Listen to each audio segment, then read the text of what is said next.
For privacy reasons, names and places have been changed. This story is inspired by true events.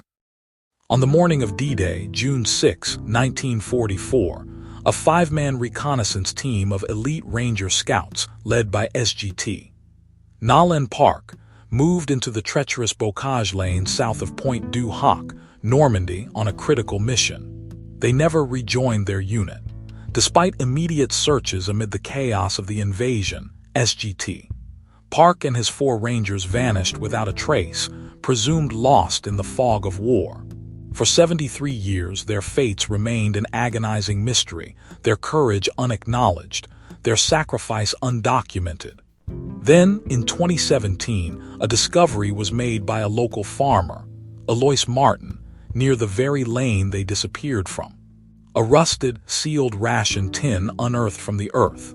This is the complete investigation into what happened to SGT Nahlen Park and his vanished team. Before we continue, let us know where you're watching from, and if you enjoy this content, consider liking and subscribing to our channel. Now let's continue. The dawn of June 6, 1944, broke over the Normandy coast with the terrifying roar of naval bombardment and the desperate cries of men. D-Day, the largest amphibious invasion in history, was underway, a monumental undertaking fraught with unimaginable peril. Among the vanguard of Allied forces were the U.S. Army Rangers, elite units tasked with some of the most dangerous and critical objectives. Their mission at Pointe du Hoc, scaling precipitous cliffs under enemy fire, epitomized the audacious spirit and the brutal realities of the invasion. Yet, beyond the immediate, iconic battles, countless smaller, equally perilous operations unfolded in the chaotic landscape of the French countryside. The terrain itself was a formidable enemy. The Bocage, a patchwork of sunken lanes, dense woods, and towering hedgerows, transformed every field into a potential ambush site, every turn in the road a deadly trap. It was into this unforgiving labyrinth that a small, specialized recon team of 5 Ranger Scouts, led by the experienced SGT Nahlen Park, was dispatched.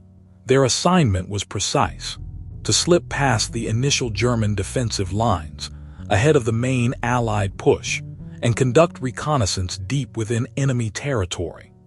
Their objective lay along a specific Bocage Lane, situated strategically south of Pointe du Hoc, a critical artery the Germans might use for counterattacks or troop movements.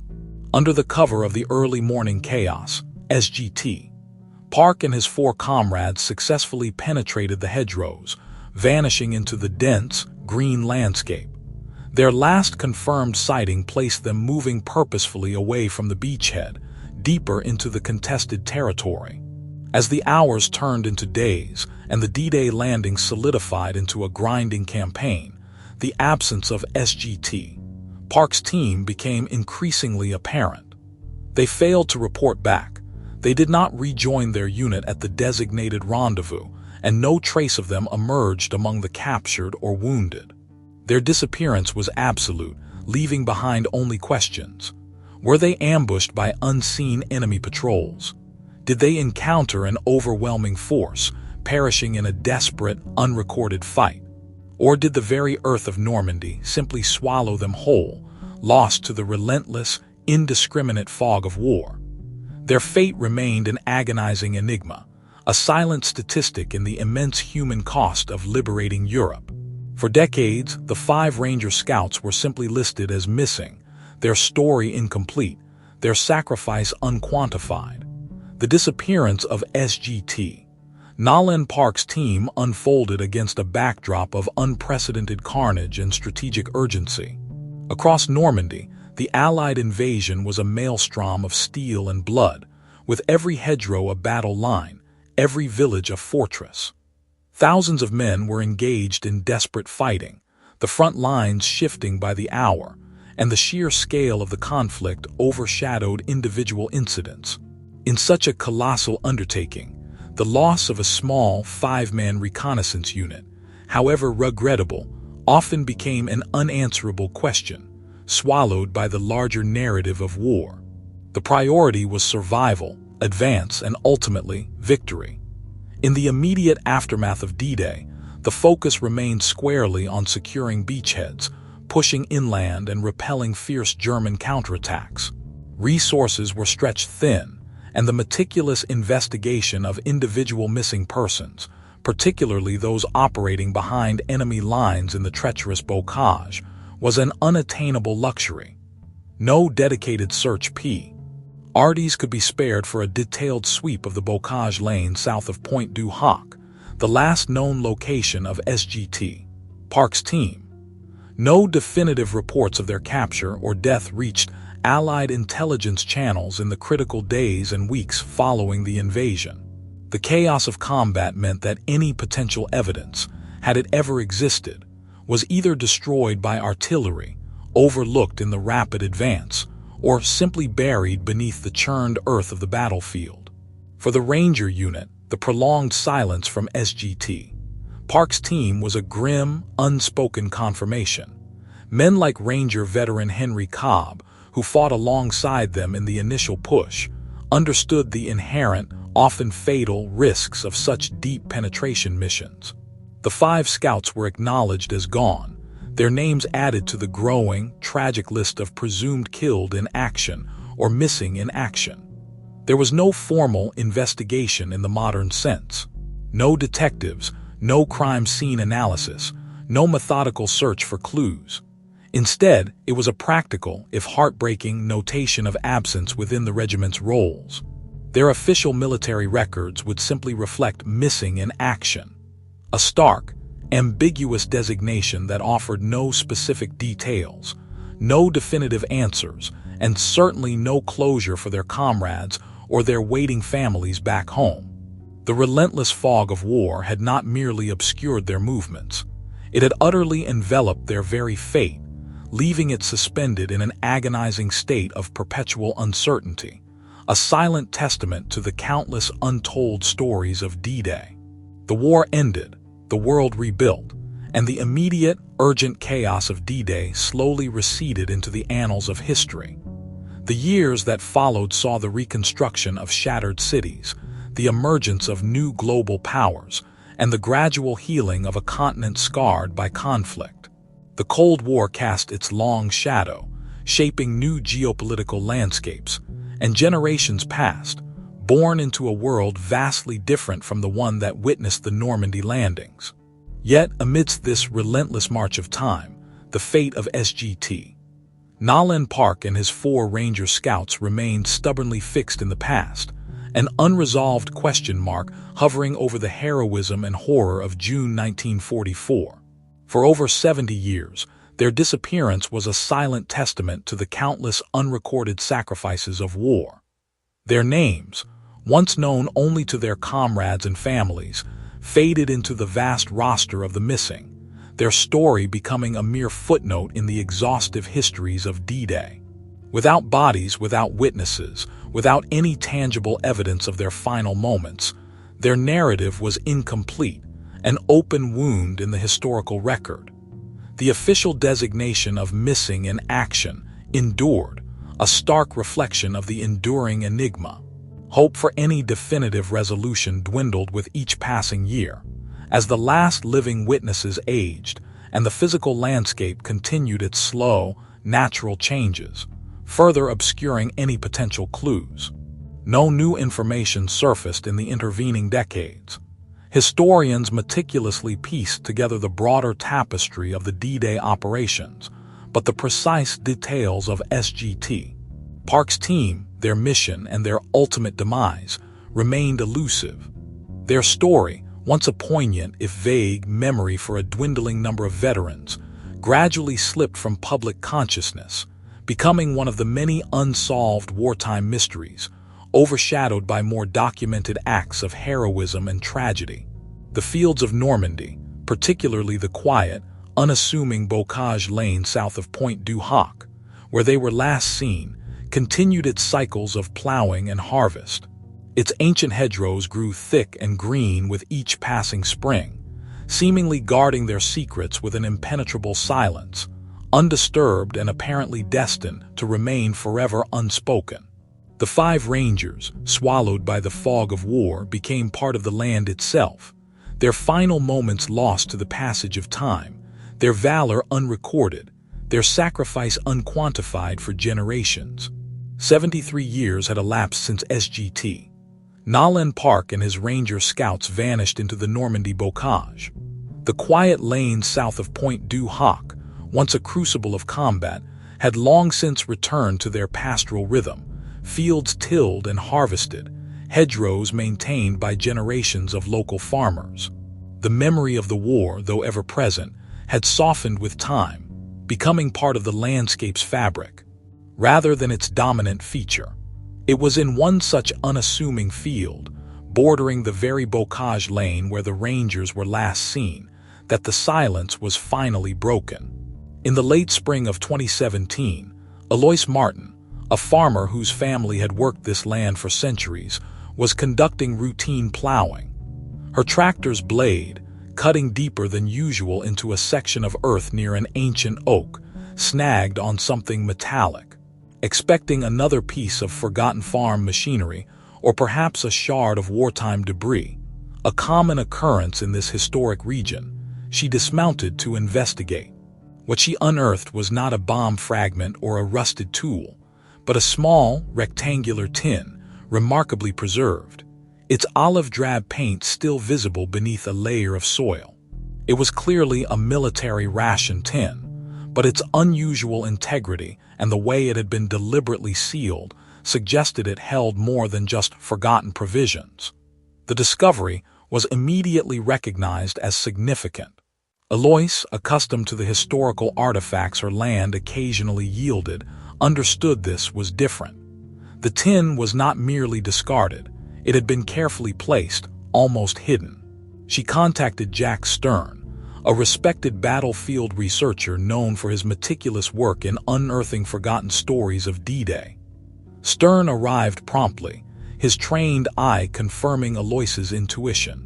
The tin, though corroded on its exterior, bore the hallmarks of a mid-20th century American military issue.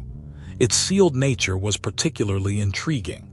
Carefully, Stern began the process of examining the artifact. The tin felt heavy, suggesting contents beyond mere air. The method of its sealing, almost hermetic, indicated a deliberate effort to protect whatever lay within from the ravages of time and moisture. The question that immediately presented itself was palpable.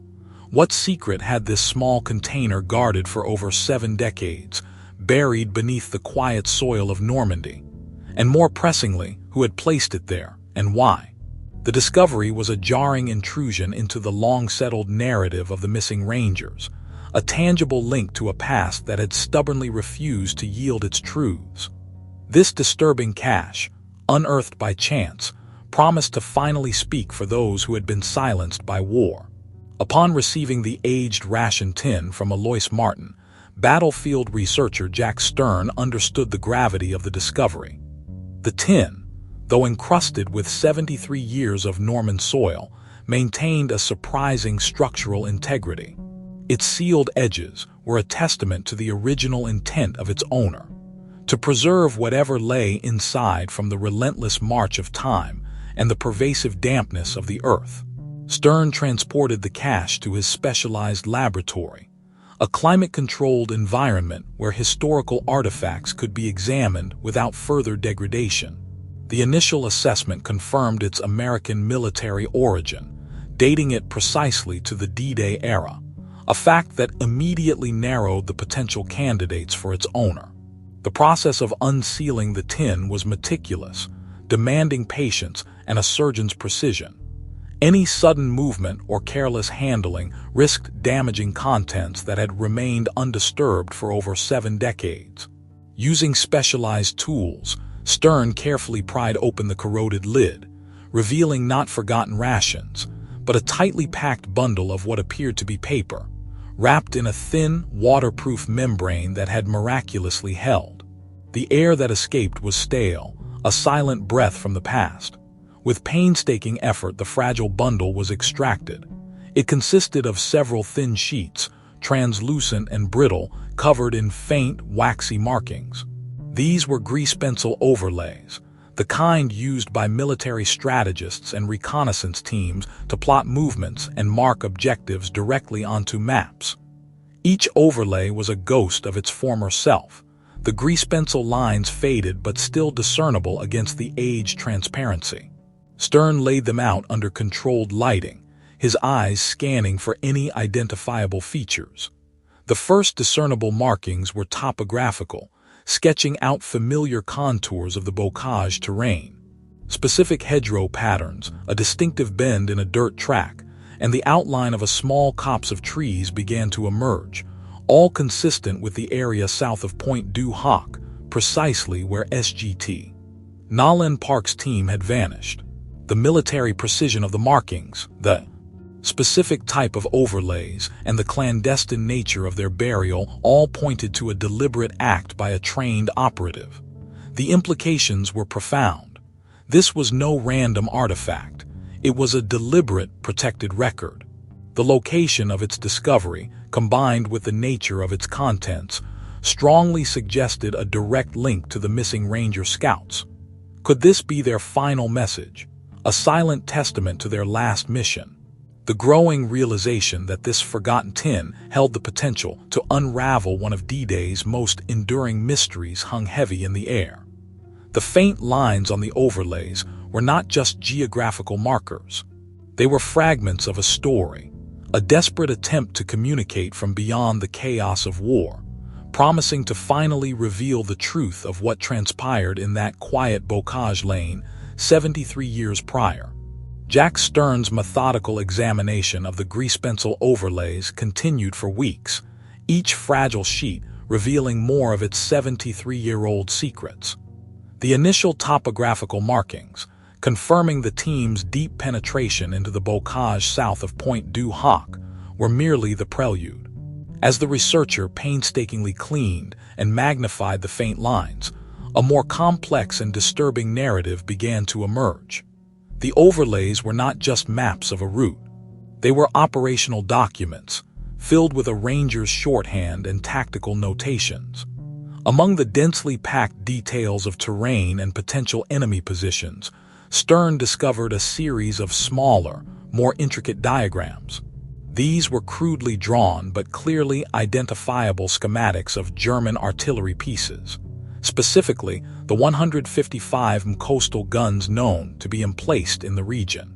Alongside these drawings were terse, almost telegraphic instructions written in grease-pencil: fuse box bypass, firing pin disable, breech block jam. These were improvised gun sabotage notes, detailing specific methods for rendering heavy artillery inoperable. The precision of the instructions indicated not just an intention, but a clear understanding of the weaponry itself. The full implication of these notes slowly solidified for Stern. This was not merely a reconnaissance mission gone wrong. It was a mission that had achieved its objective. The overlays, read in sequence, depicted the Ranger team's final route, leading directly to a previously unconfirmed German battery position. The sabotage notes, coupled with the location of the cache near this very lane, provided irrefutable evidence. SGT. Nalin Park and his 4 Ranger Scouts had located a hidden German battery, infiltrated its position, and successfully neutralized its guns before they could inflict devastating damage on the Allied forces. Their last recorded act was one of critical strategic importance. The conclusion was stark. The Rangers had been overrun not before their mission, but after its successful completion. They had sacrificed themselves to disable a vital enemy asset. This breakthrough immediately necessitated a reevaluation of the D-Day battle at Omaha Beach. The historical record had always accounted for covering fire from Allied naval vessels, but the presence and subsequent neutralization of a hidden German battery by a Ranger team, ahead of schedule and behind enemy lines, fundamentally altered the timeline of effective covering fire. It meant that the troops landing on Omaha Beach had faced a slightly less formidable threat than previously understood, thanks to the unseen, unrecorded actions of 5 men. Ranger veteran Henry Cobb, upon learning of the discovery, articulated the profound significance, confirming that such a daring act, deep in the bocage, was precisely the kind of critical, unheralded sacrifice that often turned the tide in the chaotic early hours of an invasion. It validated the Rangers' ethos, proving their ultimate devotion to their mission, even unto death. The fragmented narrative of SGT, Nalin Park and his 4 Ranger Scouts, once a mere whisper in the annals of D-Day, was now a fully articulated saga of profound courage and sacrifice. The grease pencil overlays preserved within their ration tin for 73 years had finally spoken, detailing their final, desperate mission. They had not simply vanished. They had executed a critical, clandestine operation. Slipping deep behind enemy lines into the treacherous bocage, they located a hidden German 155 battery, a formidable threat to the Allied landings. Our improvised sabotage notes proved they had successfully neutralized these guns, rendering them inert just as the main assault waves approached Omaha Beach. Only after completing this vital task, having eliminated a significant source of enemy fire, were they ultimately overrun by German forces, perishing in a final, unrecorded stand. This revelation fundamentally altered the historical understanding of covering fire on Omaha Beach. The established timeline had always credited naval bombardment and air support with suppressing German defenses, but the cache proved that 5 Ranger Scouts had contributed a crucial, unacknowledged layer of protection. Their actions reduced the threat faced by thousands of Allied soldiers, providing a margin of safety that had gone unrecognized for decades. SGT, Nalin Park and his team were no longer just 5 men lost to the chaos of war. They were heroes whose specific, decisive sacrifice directly contributed to the success of D-Day, their valor now etched into the official record. The discovery brought a long-awaited resolution, not only for the historical community, but for the enduring memory of the Rangers. It offered a profound sense of closure, transforming a cold case into a testament of extraordinary bravery. Alois Martin, the farmer whose plow had unwittingly unearthed the truth, and Jack Stern, the dedicated battlefield researcher who meticulously deciphered its secrets, were recognized for their pivotal roles in bringing this vital piece of history to light. Ranger veteran Henry Cobb, his voice thick with emotion, reflected on the enduring spirit of his comrades. He affirmed that such acts of valor, often hidden and uncelebrated, were the very bedrock of the Ranger ethos. The story of SGT, Park's team underscored the importance of relentless research, proving that even the most deeply buried truths of war can, given time and diligent effort, ultimately emerge from the silence, ensuring that no sacrifice, however long unquantified, remains forgotten.